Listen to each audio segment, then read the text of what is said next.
नमस्ते स्टूडेंट्स। आज का टॉपिक है साइबर सिक्योरिटी 101। इसमें हम हैकर्स, साइबर लॉज और इस फील्ड में आपके फ्यूचर के बारे में सब कुछ समझेंगे। रेडी हो? फोकस मोड ऑन है ना? मोबाइल साइड में रख दिया? स्क्रीन पे पूरा ध्यान है? चलो शुरू करते हैं। तो आज हम क्या क्या कवर करने वाले हैं। पहले हम हैकर्स की दुनिया को समझेंगे, कौन अच्छे हैं कौन बुरे। फिर हम देखेंगे कि एथिकल हैकिंग क्या होती है। इसके बाद आएंगे एसओसी एनालिस्ट, जो हमारे डिजिटल वर्ल्ड के गार्डियंस हैं।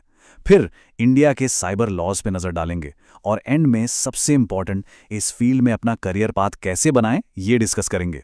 चलिए शुरू करते हैं डिजिटल फील्ड के प्लेयर्स को समझने से। ये हैकर्स आखिर होते कौन हैं और क्या सारे हैकर्स एक जैसे होते हैं? आइए इस कंफ्यूजन को दूर करते हैं। ओके, तो जैसे ही हैकर शब्द सुनते हैं, दिमाग में क्या आता है? एक क्रिमिनल जो अंधेरे कमरे में बैठा है या कोई सुपर जीनियस? सच तो इन दोनों के बीच में कहीं है। कहानी इतनी सिंपल नहीं है जितनी मूवीज में दिखाते हैं। स्क्रीन पर देखिए, यहां दो टर्म्स हैं, स्क्रिप्ट किडी और हैकर। इनमें जमीन आसमान का फर्क है। स्क्रिप्ट किडी वो है जो इंटरनेट से डाउनलोड किए हुए टूल्स यूज करता है, ये जाने बिना कि वो काम कैसे करते हैं, बस दोस्तों को इंप्रेस करना है। पर एक असली हैकर मेथोडिकल होता है। वो A to Z प्लानिंग करता है और अटैक के पीछे का लॉजिक समझता है। वो अपने टूल्स खुद भी बना सकता है। लॉजिक समझ आया या सिर्फ देख रहे हो? अब हैकर्स को उनके इंटेंशन के बेसिस पर 3 कैटेगरीज में डिवाइड किया जाता है, जिनको हम हैट्स कहते हैं। व्हाइट हैट, ये हैं हमारे हीरोज। ये परमिशन लेकर कंपनीज के सिस्टम की कमजोरियां ढूंढते हैं ताकि उन्हें फिक्स किया जा सके। ब्लैक हैट, ये हैं विलेंस, जो बिना परमिशन के पर्सनल गेन के लिए अटैक करते हैं। और फिर आते हैं ग्रे हैट। ये थोड़े कॉम्प्लेक्स हैं। ये बिना परमिशन के हैकिंग करते हैं, पर उनका मकसद नुकसान पहुंचाना नहीं, बल्कि सिस्टम की कमी को सामने लाना होता है। ठीक है, समझ आ रहा है? तो अब जब हमने व्हाइट हैट हैकर्स यानी गुड गाइस की बात कर ही ली है, तो चलिए उनकी दुनिया में थोड़ा और डीप डाइव करते हैं। देखते हैं कि हैकिंग स्किल्स को डिफेंस के लिए आखिर कैसे यूज किया जाता है।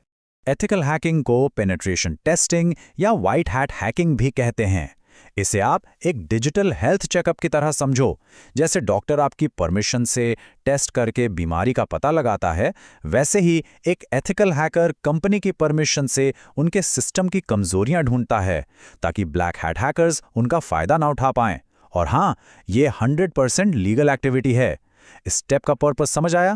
एथिकल हैकिंग कोई अंधेरे में तीर चलाना नहीं है। इसका एक proper step by step process होता है। पहला स्टेप है रिकॉग्नाइसेंस, यानी टारगेट के बारे में जानकारी इकट्ठा करना। दूसरा है स्कैनिंग, जिसमें सिस्टम के एंट्री पॉइंट्स और कमजोरियों को आइडेंटिफाई करते हैं।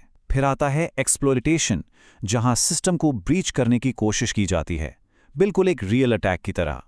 और सबसे इंपॉर्टेंट आखिरी स्टेप है रिपोर्टिंग, सारी फाइंडिंग्स को डॉक्यूमेंट करके उन्हें ठीक करने के रिकमेंडेशंस देना। हमने अभी तक ऑफेंसिव साइड यानी अटैक करने वालों की बात की, लेकिन सिक्के का एक दूसरा पहलू भी तो है, डिफेंस। तो अब मिलते हैं उनसे जो 24 घंटे डिजिटल किले की दीवारों पर पहरा देते हैं, दी एसओसी एनालिस्ट्स। आप एक्टिव हो ना, मोबाइल साइड में तो नहीं? ये जो आप स्क्रीन पर देख रहे हैं, यह है एक सिक्योरिटी ऑपरेशंस सेंटर या एसओसी।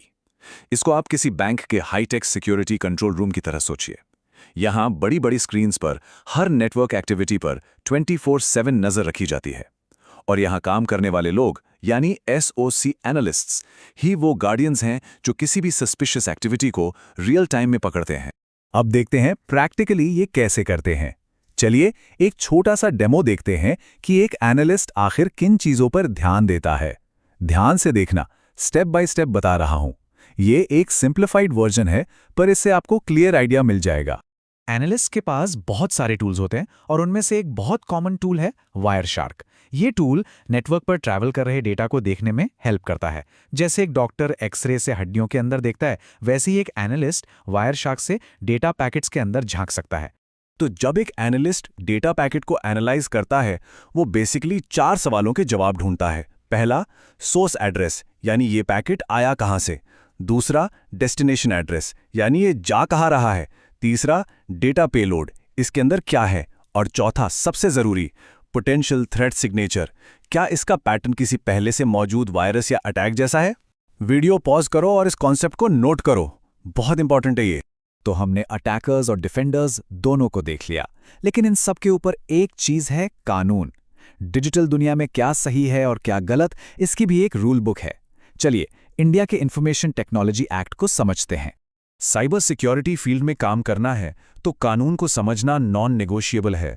यही वो रूल बुक है जो बताती है कि डिजिटल सिक्योरिटी के नियम क्या हैं और उन्हें तोड़ने के कॉन्सिक्वेंसेस क्या हो सकते हैं। ये सिर्फ हैकर्स के लिए नहीं, हर प्रोफेशनल के लिए जरूरी है। इंडिया का आईटी एक्ट टाइम के साथ इवॉल्व हुआ है। 1996 में यूएन के मॉडल लॉ से इंस्पिरेशन ली गई।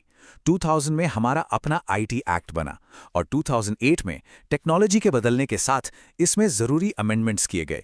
डेटा प्राइवेसी और नए साइबर क्राइम्स को इसमें ऐड किया गया। ये टाइमलाइन इंपॉर्टेंट है।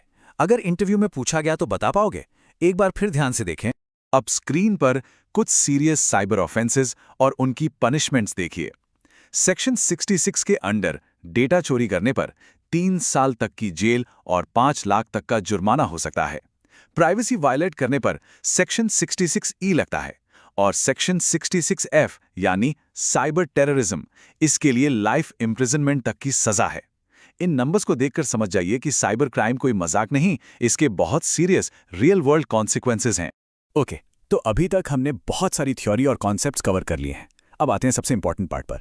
इस सारी इन्फॉर्मेशन का यूज करके आप इस एक्साइटिंग फील्ड में अपना सफर कैसे शुरू कर सकते हैं। रेडी हो नेक्स्ट स्टेप के? एक सवाल जो हर स्टूडेंट के मन में होता है, डिग्री जरूरी है या सर्टिफिकेशन? देखो, डिग्री आपको एक स्ट्रॉन्ग फाउंडेशन देती है, नो डाउट, लेकिन इस फील्ड में CEH या OSCP जैसे सर्टिफिकेशंस ये प्रूव करते हैं कि आपको प्रैक्टिकल, हैंड्स ऑन काम आता है। कंपनीज को वो लोग चाहिए जो पहले दिन से काम शुरू कर सकें, इसलिए स्किल्स और सर्टिफिकेशंस पर फोकस करना बहुत जरूरी है। ये कोड सारी बात को एक लाइन में समराइज कर देता है। एथिकल हैकिंग में सबसे ज्यादा क्या मैटर करता है? सही स्किल्स, रेलेवेंट सर्टिफिकेशंस और सबसे इंपॉर्टेंट हैंड्स ऑन एक्सपीरियंस। सिर्फ थ्योरी से काम नहीं चलेगा। तो आज हमने क्या सीखा? हमने हैकर्स के types, ethical hacking process, SOC analysts के काम और साइबर लॉज को समझा। समझ आया? क्लियर है?